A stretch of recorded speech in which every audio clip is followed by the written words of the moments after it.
আসসালামু আলাইকুম। আমন্ত্রণ জানাচ্ছি জাগো স্পোর্টসে। সাথে আছে আমি মারিয়াম হাবিবা। শুরুতেই জানিয়ে দেব সংবাদ শিরোনাম। পাকিস্তানকে হারিয়ে সুখবর পেলেন শান্ত রানা, তাসকিনরা।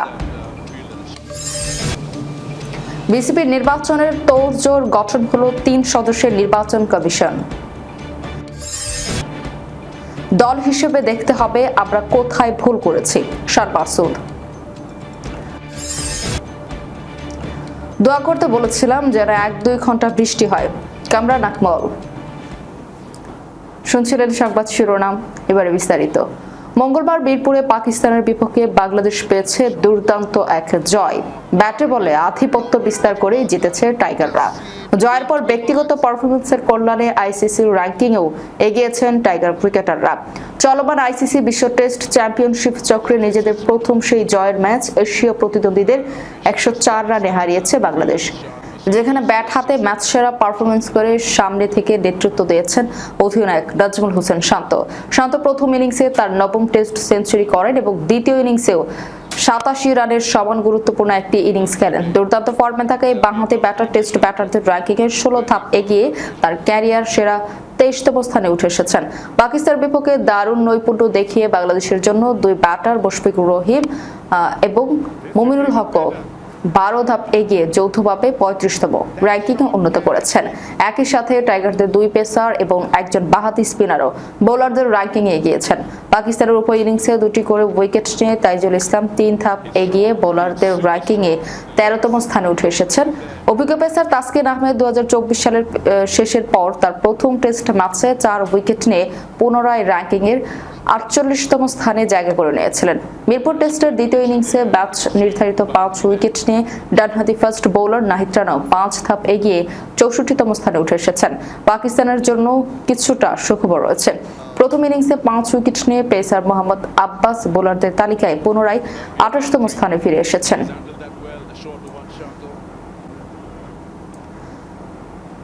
বাংলাদেশ ক্রিকেট বোর্ডের পরবর্তী পর্ষদ গঠনের লক্ষ্যে আনুষ্ঠানিকভাবে নির্বাচন কমিশন গঠন করা হয়েছে।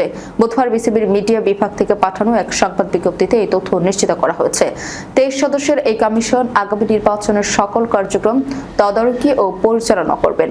বিসিবির ঘোষিত এই নির্বাচন কমিশনের প্রধান নির্বাচন কমিশনার হিসেবে দায়িত্ব পালন করবেন বাংলাদেশের সুপ্রিম কোর্টের সিনিয়র আইনজীবী ইহসানুল করিম। কমিশনের অন্য ২ সদস্য হলেন গাজীপুর মেট্রোপলিটন পুলিশের কমিশনার মোহাম্মদ ইসরাইল হাওলাদার এবং জাতীয় ক্রীড়া পরিষদের উপসচিব ও পরিচালক বিএম এহসানুল মামুন। বিসিবি জানিয়েছে, প্রচলিত নিয়ম ও বিধিমালা অনুসরণ করে এই কমিশন দ্রুততম সময়ের মধ্যে পরিচালনা পর্ষদ নির্বাচনের প্রয়োজনীয় সকল কার্যক্রম সম্পন্ন করবে।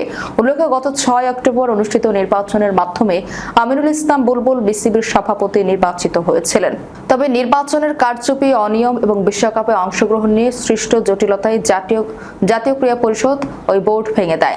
বর্তমানে ১১ সদস্যের একটি অ্যাডহক কমিটির মাধ্যমে বিসিবির কার্যক্রম পরিচালিত হচ্ছে।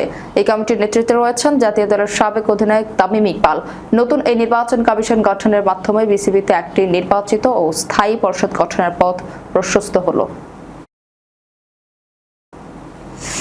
মিরপুরের শেরেবাংলা জাতীয় ক্রিকেট স্টেডিয়ামে পাকিস্তানের বিপক্ষে বাংলাদেশের প্রথম টেস্টের ৫ম দিনের লড়াইয়ের শেষ মুহূর্ত চলছে। জয় পরাজয়ের সমীকরণ নিয়ে মাঠে নামা শান্ত বাহিনী শেষ দিনে বুক চিতিয়ে লড়াই করে যাচ্ছে। নাহিদ রানার শর্ট বলে শাহিন আফ্রিদির ব্যাট ছুঁয়ে ওঠা বলটি শর্ট লেগে সহজ ক্যাচে পরিণত করেন মাহমুদুল হাসান জয়। বলটা ব্যাটে লেগেছিল কিনা সে এক মুহূর্তের অপেক্ষায় যেন থমকে গিয়েছিল পুরো মিরপুর স্টেডিয়ামের দর্শক গ্যালারি। আর গ্যালারির কয়েক হাজার দর্শক হঠাৎ নিস্তব্ধ, বড় পর্দার দিকে স্থির চোখ সবার। এরপরেই তৃতীয় আম্পায়ারের সিদ্ধান্ত ভেসে উঠল আউট। মঙ্গলবার সঙ্গে সঙ্গে বিস্ফোরিত হল স্টেডিয়াম, উল্লাসে মেতে ওঠেন ক্রিকেট প্রেমীরা।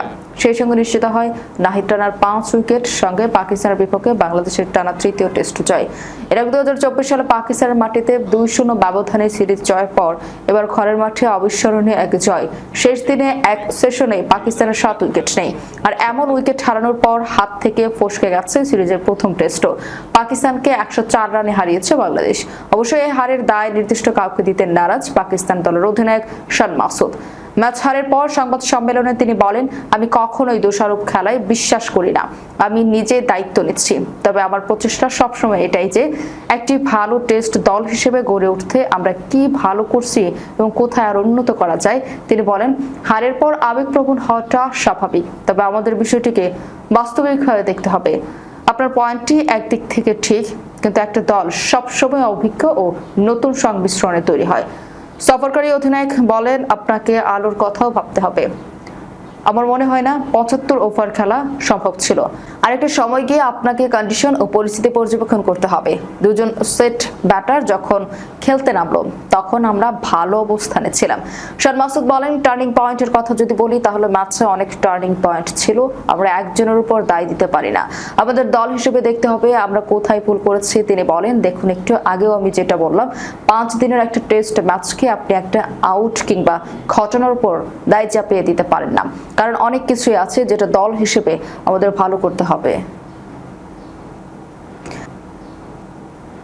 পাকিস্তানের বিপক্ষে মিরপুর টেস্টে বাংলাদেশের ঐতিহাসিক 104 রানের জয়ের পর পাকিস্তানের ক্রিকেট অঙ্গনে সমালোচনার ঝড় উঠেছে। সাবেক ক্রিকেটারদের অনেকেই দলের ব্যর্থতা নিয়ে মুখ খুলেছেন। এবার সামাজিক যোগাযোগ মাধ্যমে ক্ষোভ প্রকাশ করেছেন সাবেক পাকিস্তানের wicket keeper batter Kamran Akmal. নিজের ফেসবুক পেজে প্রকাশ করা এক ভিডিও বার্তায় আকমল বলেন, আগেই তিনি বুঝতে পেরেছিলেন যে চতুর্থ ইনিংসে 270 রান তাড়া করা পাকিস্তানের জন্য কঠিন হয়ে যাবে। এমনকি ম্যাচ বাঁচাতে তিনি বৃষ্টির আশাও করেছেন বলে জানান। তার মতে শেষ ইনিংসে দীর্ঘ সময় ব্যাট করে এমন লক্ষ্য ছোঁয়া মোটেও সহজ ছিল না। তিনি বলেন, বড় রান তাড়া করার কথা শুধু তারাই বলতে পারে যারা ধারাবাহিকভাবে ভালো খেলছে। মাঠের পারফরমেন্সই আসল চিত্র তুলে ধরে এবং পাকিস্তান দল একই ভুল বারবার করে যাচ্ছে বলে মন্তব্য করেন তিনি। বাংলাদেশের কাছে এই হারকে হতাশাজনক উল্লেখ করে আকমল বলেন, দলের খেলোয়াড়দের বডি ল্যাঙ্গুয়েজ ও পরিকল্পনায় ঘাটতি ছিল স্পষ্ট। তার মধ্যে পাকিস্তান এখন এমন অবস্থায় পৌঁছেছে যেখানে প্রতিপক্ষ দলগুলো তাদের দুর্বল মনে করছে। সামাজিক যোগাযোগ মাধ্যমের বাড়াবাড়ি নিয়েও কটাক্ষ করেন তিনি। আকমল বলেন, ক্রিকেট অনলাইনে নয়, মাঠেই প্রমাণ করতে হয়, আর বাংলাদেশ সেটি করে দেখিয়েছে। শুধু খেলোয়াড় নয়, পাকিস্তান ক্রিকেট বোর্ডের ব্যবস্থাপনাকেও দায়ী করেছেন তিনি।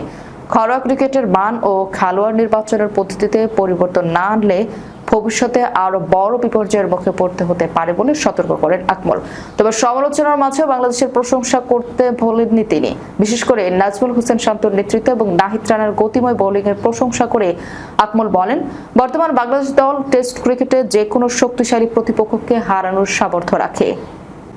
যাবার আগে শিরোনামগুলো জানিয়ে দিব আরো একবার। পাকিস্তানকে হারিয়ে সুখবর পেলেন শান্ত রানা, তাসকিনরা। বিসিবির নির্বাচনের তোড়জোড়, গঠন হলো 3 সদস্যের নির্বাচন কমিশন। দল হিসেবে দেখতে হবে আমরা কোথায় ভুল করেছি, শান মাসুদ। দোয়া করতে বলেছিলাম যেন 1-2 ঘন্টা বৃষ্টি হয়, কামরান আকমল।